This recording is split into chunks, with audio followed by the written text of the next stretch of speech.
कल्पना कीजिए, चारों ओर सिर्फ पानी ही पानी है, धरती डूब चुकी है, जीवन संकट में है और तभी जल की गहराइयों से एक दिव्य प्रकाश उभरता है। वो कोई साधारण रोशनी नहीं, वो था भगवान विष्णु का पहला रूप, मत्स्य अवतार। जी हाँ, ये वही अवतार है जिससे शुरू होती है भगवान विष्णु के दशावतारों की कहानी। जब प्रलय आने वाला था, जब हर ओर विनाश की आहट थी, तब भगवान ने एक ऐसा रूप धारण किया जिसकी कोई कल्पना भी नहीं कर सकता था। एक मछली का रूप। वेद, उपनिषद, पुराण सभी ग्रंथों में इस अवतार का बखान श्रद्धा और आस्था से किया गया है। मत्स्य अवतार सिर्फ एक कहानी नहीं, यह एक संदेश है कि जब भी संकट आता है, भगवान स्वयं अवतरित होते हैं, भले ही वो रूप कितना ही अनोखा क्यों न हो। लेकिन सवाल उठता है, आखिर भगवान ने मछली का ही रूप क्यों लिया? क्या था इस जल प्रलय का रहस्य और कैसे इस अवतार ने बचाई पृथ्वी पर सभ्यता की डोर? आइए आगे बढ़ते हैं इस रहस्यमयी यात्रा में, जहां हम जानेंगे मत्स्य अवतार का इतिहास, उससे जुड़ी कहानियां,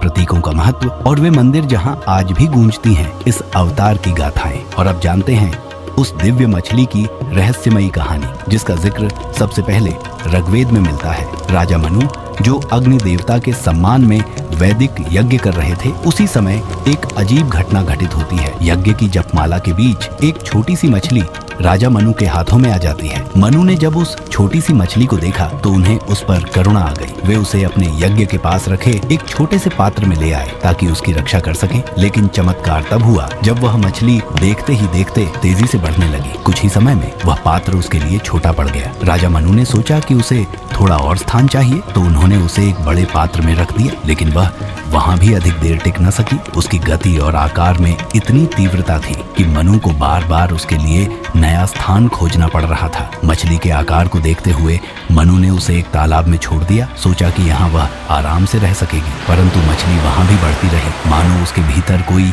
दिव्य शक्ति समाई हो। वह तालाब भी कुछ ही समय में छोटा पड़ गया। मनु ने अब उसे एक नदी में प्रवाहित किया, लेकिन वहां भी वही दृश्य। मछली का आकार इतना विशाल होता जा रहा था कि नदी की धाराएं भी उसे संभाल नहीं पा रही थीं। आखिरकार राजा मनु ने उसे पवित्र गंगा के रास्ते समुद्र की ओर छोड़ दिया।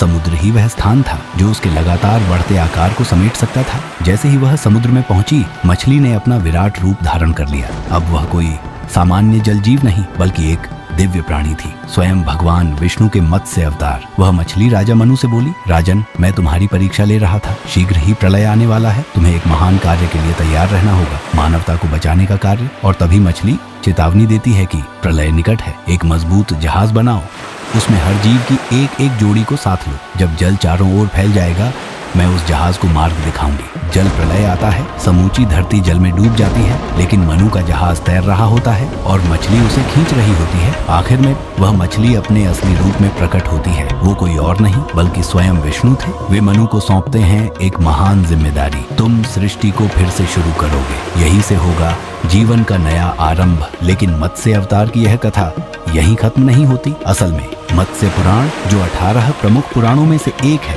पूरी तरह से इसी अवतार को समर्पित है। इस कथा में एक विशेष पात्र का जिक्र आता है, आदिशेष। जी हाँ, वही दिव्य शेषनाग जो भगवान विष्णु की शैया का स्वरूप है। जब प्रलय आता है और मनु का जहाज तैयार होता है, तब मछली अपनी सींग से उस जहाज को खींचने का प्रस्ताव देती है और उस जहाज को मछली से बांधने के लिए जो रस्सी प्रयोग में लाई जाती है, वह कोई साधारण रस्सी नहीं होती, वो होता है स्वयं आदिशेष। मत्स्य पुराण की यह कहानी हमें सिखाती है कि सृष्टि का हर अंत एक नए आरंभ की ओर ले जाता है। मत्स्य अवतार की यह यात्रा सिर्फ सृष्टि को बचाने की नहीं थी।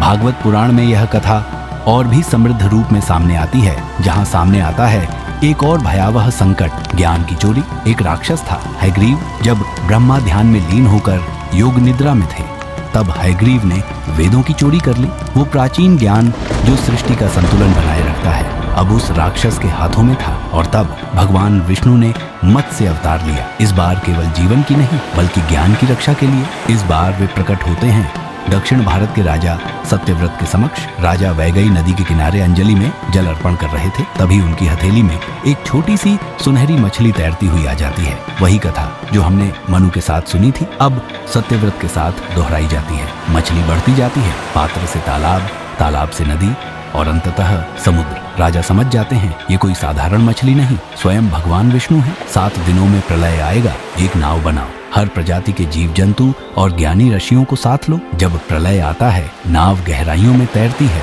और मत्स्य अवतार उस नाव को मार्ग दिखाते हैं। इसी दौरान भगवान विष्णु उन ऋषियों को देते हैं ब्रह्मांड का सर्वोच्च ज्ञान, वही ज्ञान जो कभी वेदों में था। इस कथा के दो महत्वपूर्ण संदेश हैं। ज्ञान ही सृष्टि का आधार है, वह खो गया तो संतुलन डगमगाता है। ईश्वर सिर्फ शरीर की नहीं, बुद्धि और चेतना की भी रक्षा करते हैं। भगवान विष्णु का मत्स्य अवतार सिर्फ वेदों, पुराणों और कथाओं तक सीमित नहीं है। इसका प्रमाण हमें प्राचीन मंदिरों में भी मिलता है। भारत के दो प्राचीन स्थल सारनाथ और मथुरा, जहां इस अवतार के सबसे पुराने चित्रण मिलते हैं। सारनाथ में उन्हें एक साधारण मछली के रूप में उकेरा गया है, वहीं मथुरा में दिखाई देता है एक अद्भुत रूप, नारायण मिश्रित विग्रह, आधा मछली आधा मानव। कर्नाटक के चन्नकेशव मंदिर, जहां भगवान विष्णु के 4 भुजाओं वाले रूप के ऊपर एक मछली का सिर बना हुआ है। अधिकतर मूर्तियों में उनका निचला हिस्सा मछली का होता है,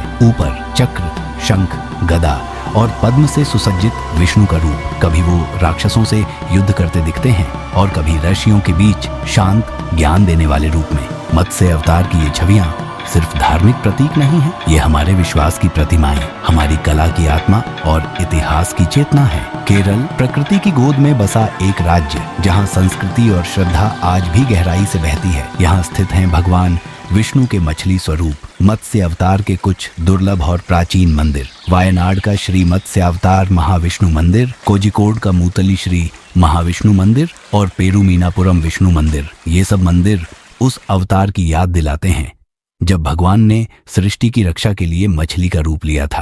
पेरुमीनापुरम मंदिर में हर साल एक खास उत्सव होता है जिसे कहा जाता है मिनुत, यानी मछली को अर्पण। यहाँ श्रद्धालु भगवान को मछली अर्पित कर समुद्र की शक्ति और समृद्धि का आशीर्वाद मांगते हैं। कोझिकोड का एक मंदिर हाल ही में चर्चा में आया है, क्योंकि यह अब भारत सरकार की दशावतार तीर्थ यात्रा योजना का हिस्सा बन चुका है। कल्पना कीजिए, एक ही शहर के आसपास भगवान विष्णु के 10 अवतारों के मंदिर। यह योजना श्रद्धालुओं को अवतारों की यात्रा पर ले जाती है और मत्स्य अवतार से उसकी शुरुआत होती है। कर्नाटक में स्थित एक मंदिर को मत्स्य अवतार का एकमात्र प्रमुख मंदिर माना जाता है। ये मंदिर समुद्र तट के पास स्थित है और इसकी सबसे खास बात है भगवान विष्णु की भव्य मत्स्य मूर्ति, जो अपने दिव्य रूप में खड़ी है। इस प्रतिमा को चारों ओर से 108 सुंदर पत्थरों के स्तंभ घेरे हुए हैं, जो इस पवित्र स्थान को एक राजसी और आध्यात्मिक आभा प्रदान करते हैं। यह स्थान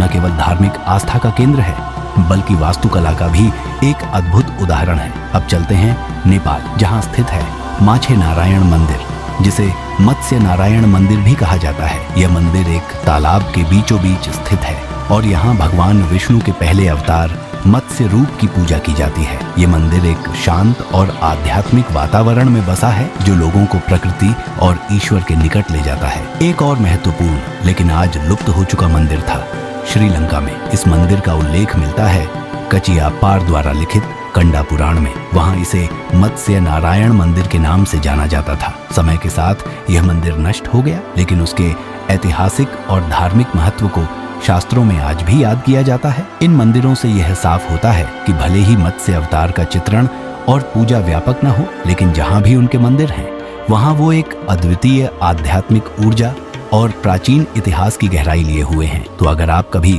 कर्नाटक, नेपाल या श्रीलंका की ओर यात्रा करें तो इन प्राचीन मंदिरों के दर्शन अवश्य करें, क्योंकि ये न केवल देखने बल्कि महसूस करने का एक अद्भुत अनुभव होगा। यह यात्रा न केवल भक्ति का बल्कि इतिहास और संस्कृति की गहरी समझ का भी होगा। हर मंदिर, हर प्रतिमा और हर शिला अपनी कहानी कहती है, वह कहानी जो भगवान विष्णु के मत्स्य अवतार की गहराई और उनकी सृष्टि की रक्षा के अद्वितीय कार्यों को जीवित रखती है। और ये श्रद्धा सिर्फ मंदिरों तक सीमित नहीं रही। पांड्य राजवंश ने अपने सिक्कों पर मछली की आकृति अंकित की थी। आज भी भारत ही नहीं, दुनिया भर में मछली को शुभता, समृद्धि और जल तत्व की कृपा का प्रतीक माना जाता है। तो अगली बार जब आप समुद्र की लहरों को देखें या किसी मंदिर में मछली के चिन्ह को देखें, तो याद रखिए, वो सिर्फ एक जल जीव नहीं बल्कि भगवान विष्णु की पहली पुकार थी सृष्टि को बचाने की और धर्म की स्थापना की।